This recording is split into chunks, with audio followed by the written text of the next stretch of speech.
सबको जय मसीह की। प्रभु यीशु के सुंदर नाम में आप सबको बहुतायत से आशीष मिले। मेरे प्रियो भाई और बहनों, मेरे दोस्तों, मैं विश्वास करती हूँ कि मेरे प्रभु यीशु मसीह ने आप सभी को भला चंगा रखा होगा। आज मैं आपके सामने फिर उत्पत्ति का अध्ययन लेकर आई हूँ और वो चैप्टर कल मैंने 25 तक ख़त्म कर दिया था। 26 उत्पत्ति उसका चौथा अध्याय उसका 16 पद में आपको स्टडी करा रही थी और ये मैंने फिनिश कर दिया था। 16, 17, 18, 19, 20, 21 मतलब 25 तक फिनिश कर दिया था। अब हम उसके आगे से पढ़ेंगे अध्याय 5 उसका चौथा पद, क्योंकि उत्पत्ति 5 का 3 में मैंने बता दिया कि 130 साल के बाद शेत हुआ उत्पन्न। और उसके आगे से हम देखेंगे कि वचन क्या कहता है। आदम के 130 साल पहले की बात कर रहा है मूसा। बेटे बेटियों का रिकॉर्ड कहाँ है? दूसरा प्रश्न, कैन और हाबिल के बड़े होने से लेकर आदम हवा क्या कर रहे थे? फिर क्या और बच्चे पैदा हुए? बिल्कुल हुए। आप उसको जशार की पुस्तक या हनोक की पुस्तक में देख सकते हैं। और अगर हुए थे तो उनका बच्चों का रिकॉर्ड कहाँ है? कैन की पत्नी कहाँ से आई? क्या कैन ने अपनी बहन से शादी की? हाँ, बिल्कुल की, क्योंकि उस वक्त कोई ऐसा और दूसरा वो नहीं था कि ऑप्शन की वो और किसी और से भी करे, क्योंकि उन्हीं से ही परिवार बढ़ना था। फिर 3 युग अभी भी हैं। 1600 साल के बीच में उत्पत्ति की किताब नहीं लिखी गई थी। इस बात को मैं आपको बताना चाहती हूँ कि 1600 साल के बीच में उत्पत्ति की किताब नहीं लिखी गई थी, व्यवस्था नहीं आई थी। हाँ, कैन ने अपनी बहन से शादी किया क्योंकि उस वक्त कोई कानून नहीं था। मूसा को इन तीनों का वंश मतलब लाइन लिखना था। कैन, आदम, हवा, हाबिल, शेत। लेकिन परमेश्वर ने सब नहीं बताया।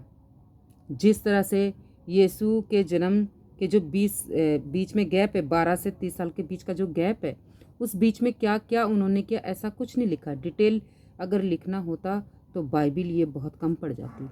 तो हमें इन बातों को आत्मिक तरीके से सीखना होगा और समझना होगा। अब यहाँ 2 लाइन फिर दिखती है। एक लाइन में कैन की लाइन और एक हाबिल की लाइन दिखती है। एक लाइन परमेश्वर को जानते थे और एक लाइन परमेश्वर को नहीं जानते थे। मतलब एक लाइन परमेश्वर के बताए रास्ते पर चलते थे और एक नहीं चलते थे। तो कैन के वंश की लाइन, कैन पाप का दास था।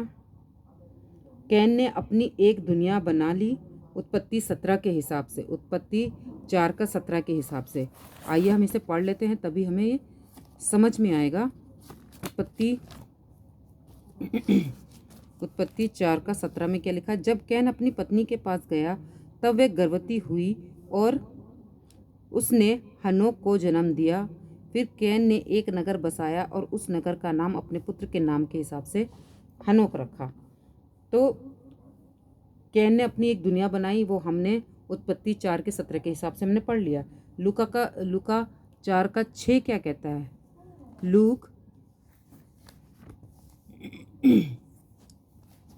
लूक चैप्टर 4 वर्स 6 क्या कहता है? 6 क्या कहता है हमसे? और उससे कहा, मैं ये सब अधिकार और इनका वैभव तुझे दूंगा, क्योंकि वह मुझे सौंपा गया है और जिसे चाहता हूँ उसी को दे देता हूँ। तो ये बात किसने कही? अधिकार और वैभव की बात किसने कही? शैतान ने। शैतान के पास इसका अधिकार था। और दूसरा कि कैन के वंश में 2-2 शादियाँ होती थी। चैप्टर 4 वर्स 19 के हिसाब से कैन के वंश में 2-2 शादियाँ होती थी। लमेक ने 2 स्त्रियाँ ब्याह ली, जिसमें से एक का नाम आदा और दूसरी का नाम सिल्ला था। मतलब कैन की लाइन में 2-2 शादियाँ होती थी। और शैतान क्या दे रहा है? गलत टीचिंग उसे नगर दे रहा है और दो दो शादियाँ। अदन की वाटिका में परमेश्वर ने कहा पति पत्नी एक है, तीन नहीं बोला, लेकिन शैतान ने क्या दिखाया? तीन दिखाया। केन के अपने नियम थे उत्पत्ति 4:24 के हिसाब से। उत्पत्ति 4:24 के हिसाब से जब कैन का बदला 7 गुना लिया जाएगा तो लिमेक का 70 गुना लिया जाएगा। तो इस तरह हम समझते हैं, ये अपने तरीके से कानून बनाते थे। कत्ल करो, 7 गुना कैन का बदला 70 गुना लिमेक का, ऐसा एक कानून बनाते थे। अगर तुम्हें कोई मार रहा है तो तुम मारो उसको। और कि कैन के द्वारा कैन के पास कहाँ से आया पाप? कहाँ से आया पाप? कैन ने किया, फिर कैन के द्वारा उनके जितने परिवार में फैला, कहाँ से आया? ये सब शैतान के द्वारा आया। खुद के नियम बनाते हैं, ऐसा आज भी हो रहा है। बाइबल से कोई भी वचन उठाकर नहीं करेंगे उसका एक वचन, और बाकी सब अपना नियम से अपना सब। रोमन कैथलिक वाले क्या कर रहे हैं?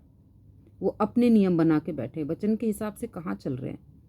अपोस्तल वाले, जवा विटनेस वाले, वन गॉड वाले, माता यरूशलेम वाले, सब ने अपना अपना अपनी मर्जी से सब चीज़ करने शुरू कर दिया। तो फिर उनमें और अन्य जाति में क्या अंतर है? तो परमेश्वर बोलता है कुछ ये लोग, मैं कुछ बताता हूँ और कुछ ये लोग पढ़ते हैं। मतलब जो मैंने बाइबल में बताया है वो तो कुछ पढ़ते नहीं, अपने हिसाब से जो मर्जी बोलते हैं। मत्ती 5:19 हमसे क्या कहता है? आइए इसको पढ़ लेते हैं। मैथ्यू चैप्टर 5 वर्स 19 में क्या लिखा है? लिखा है, इसलिए जो कोई इन छोटी सी छोटी आज्ञा में से किसी एक को तोड़े और वैसा ही लोगों को सिखाए, वह स्वर्ग के राज्य में सबसे छोटा कहलाएगा, परंतु जो कोई उन आज्ञाओं का पालन करेगा और उन्हें सिखाएगा वही स्वर्ग के राज्य में महान कहलाएगा। तो देखिए, साफ वचन कहता है आप अपनी मर्जी से कुछ भी कैसे सिखा सकते हो दूसरों को। तो हमें इन बातों को समझना है कि हमें वही सीखना है जो वचन हमें सिखा रहा है। फिर अब आप सोचिए कि ये नास्तिक वाले कहाँ से आए, है ना? साइंटिस्ट वाले कहाँ से आए? मूर्ति पूजक वाले कहाँ से आए? और ये नेचुरल की पूजा करने वाले कहाँ से आए? और ये सुपरस्टिशियस कहाँ से आए? ये सब बताइए, आप कहाँ से आए ये सब?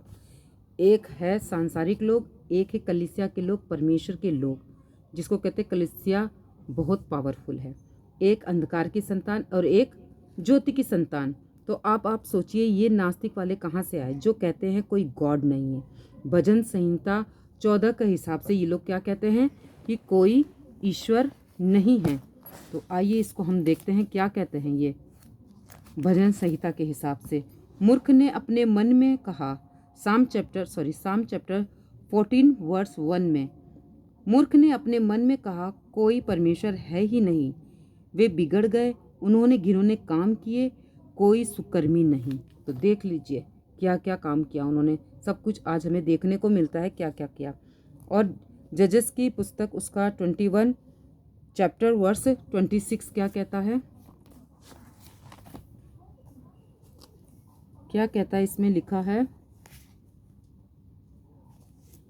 है और देखते रहो और यदि शीलो की लड़कियां नाचने को निकले तो तुम दाग की बारियों से निकलकर शीलो की लड़कियों में से अपनी अपनी स्त्री को पकड़कर बिन्यामीन के देश को ले चले जाना।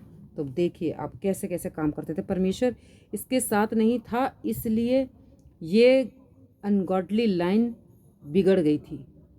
एक गॉडली लाइन है, एक अनगॉडली लाइन है। हमें ये केन और हाबिल से ही वो लाइन हमें पता लग जाती कि कौन प्रभु में है और कौन प्रभु में नहीं है। तो इसी तरह से ये दोनों लाइन अलग अलग हो गई। तो हाबिल के वंश की लाइन उत्पत्ति 4:25 क्या कहता है? उत्पत्ति 4:25 क्या कहता है? आदम अपनी पत्नी के पास फिर गया और उसने एक पुत्र को जन्म दिया और उसका नाम ये कहकर शेत रखा, परमेश्वर ने मेरे लिए हाबिल के बदले जिसको कैन ने घात किया एक वंश ठहराया। तो मतलब हाबिल पैदा हुआ, उसको मार दिया गया ताकि कोई परमेश्वर की तरफ ना फिरे। इसलिए शैतान ने चाहा कि हाबिल की हत्या हो, तो उसने कैन के जरिए उसके मन में डाला और केन ने शैतान की बात मानकर अपने भाई का हत्या की, ताकि शैतान चाहता था कि परमेश्वर की तरफ ना फिरे ये लोग। परमेश्वर ने कहा, मैं एक बेटा उत्पन्न करूंगा, उसका नाम शेत जैसे ही पैदा हुआ परमेश्वर ने उसको ट्रेंड किया। उसके बाद हनोक हुआ। हनोक के पैदा होते ही लोग परमेश्वर यहोवा से प्रार्थना करने लगे। ऑफकोर्स शेत ने बताया था कि एक परमेश्वर है करके, इसलिए वो उसकी आराधना करने लगे। जैसे परमेश्वर हनोक को बातें करता था, वैसे ही शेत से भी बातें करता था। जैसे अब्राहम से डायरेक्ट बातें करता था, वैसे वो मूसा से भी बातें करता था, साउल से भी बात किया। शैतान का मकसद तो देखिए, मानव जाति को परमेश्वर से दूर करना, ये इसका एकमात्र लक्ष्य है। इसका मकसद आज भी है। 10% लोग जो खरी शिक्षा को देते हैं, तो वो नहीं चाहता। उनकी टीचिंग को देखिए आप कैसे आज गलत बता रहा है। जो 10% लोग हैं खरी शिक्षा वाले, जो खरा प्रचार कर रहे हैं, बाइबल में से लेकर बता रहे, जो पतरस पौलुस ने सिखाया उन बातों को लेकर चल रहे हैं। मसीह मंथन बैठक के सदस्य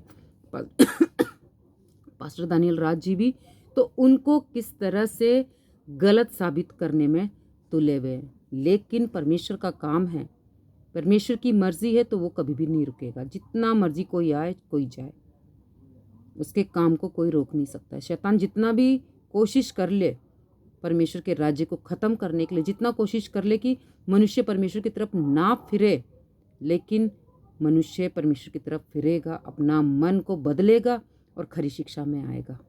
ऐसा हमारा विश्वास है, क्योंकि वो जीवित है और युगान युग तक रहने वाला परमेश्वर है,